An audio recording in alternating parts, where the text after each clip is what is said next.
Hello everybody, ఈరోజు బీరకాయ పొట్టుతోని దోశ. ఇది చాలా టేస్టీగా చాలా బాగుంటుంది. మళ్ళీ షుగర్ పేషెంట్కి అయితే ఇంకా మంచిది. ఇందులో చాలా హై ఫైబర్ ఉంటుంది కాబట్టి షుగర్ నార్మల్లో ఉంటుంది. దీన్ని ఎలా చేయాలో చూద్దాం. మామూలుగా మనం దోశ పిండి నానబెట్టుకుంటాం కదా, బియ్యము అలాగే నానబెట్టుకోవాలి.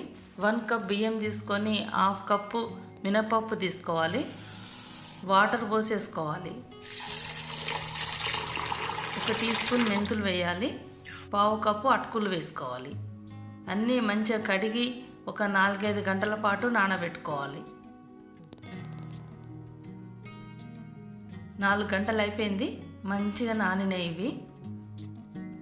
ఇప్పుడు మనం బీరకాయ పొట్టు గీరేసుకుందాం. ఈ బీరకాయ కర్రీ చేసుకుంటాం కదా, ఈ పొట్టును పాడేస్తూ ఉంటాము. అలా పాడేయకుండా అసలు మంచి విటమిన్స్ అన్నీ ఈ పొట్టులోనే ఉంటాయి. ఈ పొట్టుతోని కొందరు చట్నీ కూడా చేస్తుంటారు. మనం ఈ పొట్టుతోని దోశ చేసుకుందాం, చాలా బాగుంటుంది. ఈ పొట్టును మంచిగా వాటర్ పోసి ఒక 4-5 సార్లు కడుక్కోవాలి. ఇట్లా మంచిగా గట్టిగా పిండుకుంటూ ఈ పొట్టునంతా కడిగేసుకోవాలి.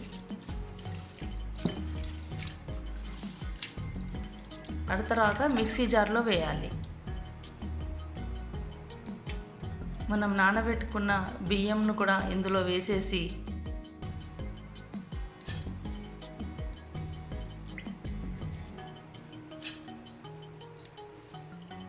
కొంచెం సాల్ట్ వేసి మంచిగా మిక్సీ పట్టుకోవాలి. చూడండి ఎంత సాఫ్ట్గా మిక్సీ పట్టుకున్నామో. దీన్ని ఒకసారి చేతితో కలపాలి. ఇందులో చిన్నగా నార లాంటిది ఏదన్నా ఉంటే మనకు చేతికి తాకుతుంది. చూడండి, ఇలా ఈ నారని తీసేయాలి.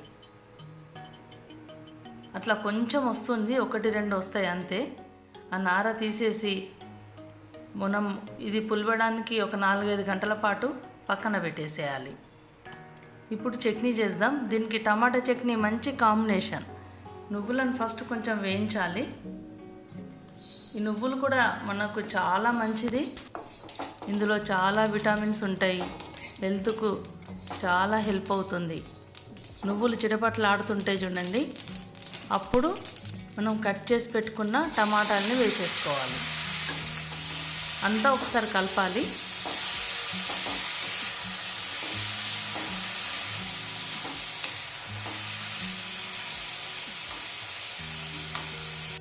ఇప్పుడు పైనుండి 1 టేబుల్ స్పూన్ ఆయిల్ పోసుకోవాలి.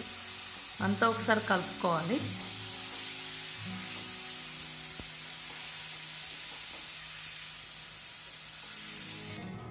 ఇప్పుడు 1 టీ స్పూన్ జీలకర్ర వేసుకోవాలి. ఒక 2-3 పచ్చిమిర్చీలు, పచ్చిమిర్చి కారాన్ని బట్టి వేసుకోవాలి. 4-5 వెల్లుల్లి, కొంచెం కరివేపాకు, కొంచెం చింతపండు వేసుకోవాలి, కొంచెం కొత్తిమీర. అన్నీ ఒకసారి కలుపుకోవాలి. మీడియం ఫ్లేమ్ పైనే మంచిగా మెత్తగా అయ్యే వరకు ఉడకనివ్వాలి.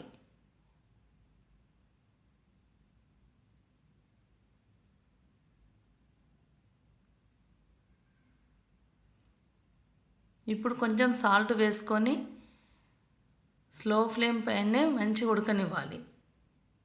ఈ చట్నీ హెల్త్కు చాలా మంచిది. ఇందులో ఆయిల్ తక్కువనే ఉంటుంది. చూడండి ఎంత సాఫ్ట్గా ఉడికిందో. ఒక 7-8 నిమిషాల లోపలనే మంచిగా ఉడికింది.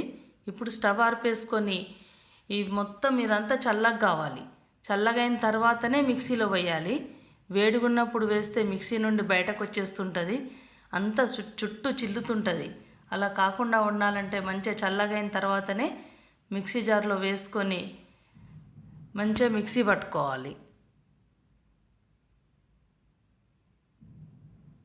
చూడండి, ఇలా మెత్తగా మిక్సీ పట్టుకొని ఒక బౌల్లోకి వేసుకోవాలి. కొంచెం థిక్గా అనిపిస్తే కొన్ని వాటర్ కూడా కలుపుకోవచ్చు. దీనికి కొంచెం తాలింపిద్దాం. కొంచెం ఆయిల్ పోసి అందులో ఆవాలు చిటపట్లాడిన తర్వాత కరివేపాకు, ఎండుమిర్చి వేయాలి, అంతే. ఎక్కువ ఏం వేయనవసరం లేదు. టమాటా చట్నీ రెడీ అయిపోయింది. ఇప్పుడు మనం దోశ బ్యాటర్ కూడా మంచిగా పులిచి దోశ వేయడానికి రెడీగా ఉన్నది. ఇప్పుడు దోశ వేసేసుకుందాం. పేనం పెట్టేసి మంచిగా వేడైన తర్వాత కొన్ని వాటర్ చల్లి ఇలా తుడిచేయాలి. ఇప్పుడు మనం నార్మల్గా దోశ ఎలా వేసుకుంటామో అలాగే వేసుకోవాలి.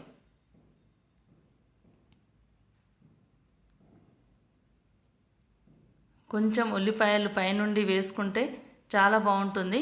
ఉల్లిపాయలు ఇష్టం లేకుంటే వేయకుండా నడుస్తుంది. కొంచెం ఆయిల్ పోసేసి దోశ రెడీ అయిపోయింది. ఇంకోటి కూడా అలాగే వేసుకోవాలి. ఈ దోశ కొంచెం స్పైసీగా డిఫరెంట్గా తినాలనుకుంటే కొంచెం పచ్చిమిర్చి ఎంబడే కొంచెం అల్లము, కొంచెం జీలకర్ర ఇవి వేసేసి మిక్సీ పట్టుకొని కూడా వేసుకోవచ్చు. అట్లా కూడా బాగుంటుంది. నేను మామూలుగా ప్లెయిన్గా వేసినాను, పిల్లలు అందరూ ఇష్టంగా తింటారని. చూడండి, టేస్టీ బీరకాయ పొట్టు దోశ రెడీ అయిపోయింది. ఈ టమాటా చట్నీతో తింటే చాలా బాగుంటుంది. మీరు కూడా తప్పకుండా చెయ్యండి, తినండి, ఎంజాయ్ చేయండి. ఈ వీడియో నచ్చితే లైక్ చేయండి, షేర్ చేయండి, సబ్స్క్రైబ్ చేయడం మాత్రం మర్చిపోకండి. Thank you.